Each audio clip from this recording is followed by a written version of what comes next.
জয়া শোন, আমি দিদিকে ফোন করেছিলাম, দিদি বলছে ওটা কোনো কেউ রিপোর্ট মারেনি, ওটা জিমেলটাই মাঝে মধ্যে নিয়ে নেয়। কি? জিমেলটা মাঝে মধ্যে নিয়ে নেয়, ভয় পাওয়ার কিছু নেই।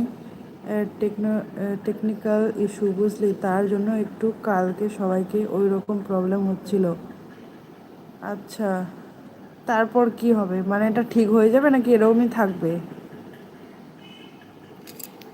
আবার রিপোর্ট করি জয়াচন, আমি দিদিকে ফোন করেছিলাম, দিদি বলেছে ওটা কোনো কেউ রিপোর্ট মারেনি, ওটা হচ্ছে জিমেলে জিমেলটা মাঝে মধ্যে নিয়ে নেয়।